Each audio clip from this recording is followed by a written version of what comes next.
Alors, mes amis, vous venez d'être salués par la Vierge en personne elle-même. Et aujourd'hui, on va réfléchir sur l'évangile des noces de Cana. Et la première parole qui est proposée dans notre liturgie est un texte d'Isaïe. « Pour la cause de Jérusalem, je ne me tairai pas. Pour Sion, je ne prendrai pas de repos, avant que sa justice ne se lève comme l'aurore et que son salut ne flamboie comme une torche. »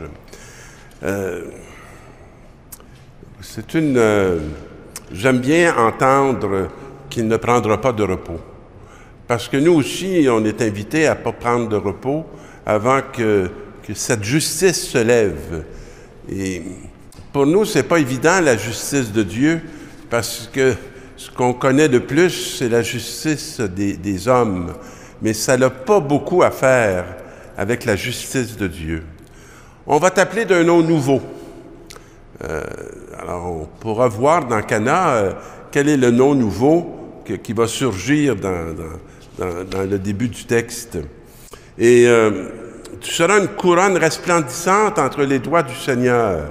Et là, on sent qu'on entre dans tout un processus de mariage, d'épousailles. On ne t'appellera plus la délaissée, on n'appellera plus ta contrée terre déserte, mais on te nommera ma préférée, on te nommera ta contrée. Alors, on vit ça souvent, ce sentiment-là, d'être oublié, d'être délaissé, que le Seigneur nous a perdu de vue, que notre terre est désolée, qu'on ne voit plus les signes et les marques de Dieu. Alors, c'est intéressant qu'un texte aussi ancien que celui d'Isaïe nous dit que ce n'est pas un phénomène nouveau, que ça a des racines dans les temps anciens. Comme un jeune homme épouse une jeune fille, celui qui t'a construite t'épousera. C'est beau, celui qui t'a construite t'épousera. Comme la jeune mariée est la joie de son mari, ainsi tu seras la joie de ton Dieu.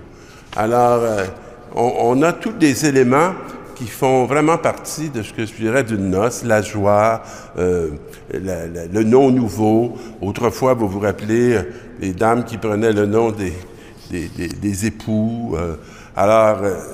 Il y a tous ces éléments-là qui sont présents dans ce texte d'Isaïe. Et comment on va les retrouver un peu à Cana? Il y avait un mariage à Cana en Galilée. Alors, c'est clair dans quel contexte on se situe. Et la mère de Jésus était là. Voici la première chose étonnante de ce texte-là, c'est qu'après nous avoir dit qu'il y avait un mariage, on va nous parler d'une mère et on ne nous parlera pas de l'épouse. Alors, comment faire entrer en premier, à l'occasion d'une noce, la mère plutôt que l'épouse? Alors, une question qu'on peut porter. Et Jésus aussi avait été invité à ces noces. Ah, c'est le deuxième. C'est le second. Mais vous ne trouverez pas beaucoup de textes où Jésus est en second plutôt que d'être en premier. C'est un autre étonnement de cette parole. Et ainsi que ses disciples. Alors, on ne sait plus de quoi on nous parle, si on nous parle de mariage ou si on nous parle des invités, mais ce qui est étonnant, c'est qu'on ne nous a pas encore parlé ni de l'épouse, ni de l'époux. Or, on manqua de vin. Alors, on arrive très vite dans l'introduction, non pas à une plénitude, mais à un manque. Habituellement, dans les noces, on est dans la prodigalité. On n'est pas dans le manque. Mais dans celle-là, on est dans le manque. Et la mère de Jésus lui dit, « Ils n'ont pas de vin. » Alors, est-ce que c'est elle qui organise la noce? Comment ça se fait qu'elle se préoccupe de cette réalité-là? Pourquoi qu'elle semble avoir une telle place dans cette réalité-là? Et Jésus lui répond, « Femme, que me veux-tu? Voilà le nom nouveau. » Il dit à sa mère, « Femme. » Et ça a toujours été un passage qui surprend la communauté chrétienne. Parce qu'elle se pose intérieurement la question, mais comment Jésus appelle sa mère femme? Comme un mot étrange. Et en quoi c'est un mot nouveau? On peut se référer à notre propre expérience. Est-ce qu'on est habitué de regarder nos mères comme des femmes, ou c'est comme si on a un regard tout à fait unique sur nos mères, qui fait peut-être qu'on est aveuglé de certaines réalités tant et aussi longtemps qu'on n'est pas conduit, je dirais, à la vérité de l'être qui nous a engendrés, qui nous a donné la vie ou qui nous a transmis la vie. Et là, la réponse de Jésus est aussi étonnante. Mon heure n'est pas encore venue. Alors moi, je dis souvent quand je fais la lecture de ce texte-là, que si ce n'est pas l'heure de Jésus qui est venue, c'est l'heure de la femme, puisque c'est elle qu'on va voir beaucoup agir. Alors, sa mère dit au serviteur, « Faites tout ce qu'il vous dira. » C'est comme si elle prenait en charge les disciples. Faites tout ce qu'il vous dira. C'est elle qui donne la direction. C'est elle qui oriente les disciples. Et ça va sembler se passer entre Jésus et les disciples, mais celle qui va avoir autorisé ce processus, ou rendu possible ce processus, c'est la femme. Et il y avait là 6 cuves de pierre pour les ablutions rituelles des Juifs, et chacune contenant environ 100 litres. Jésus dit aux serviteurs de les remplir. Or, le verbe « remplir », c'est un verbe de maternité.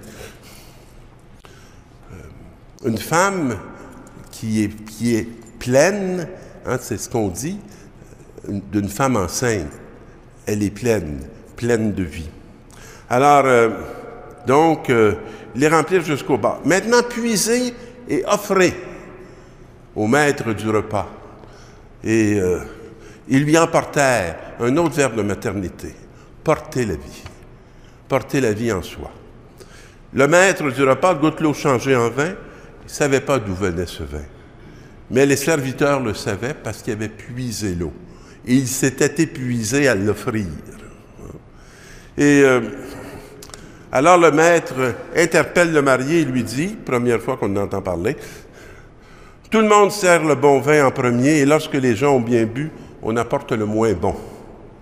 Toi, tu as gardé le bon vin jusqu'à maintenant. » Pour moi, ce texte nous parle de la naissance de l'Église, et l'épouse, c'est Marie, et l'époux, c'est Jésus.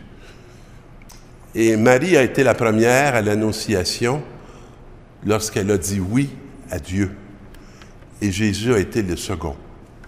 Et de cette union, je dirais très intime, de la mère et du fils, il va se produire un nouveau miracle.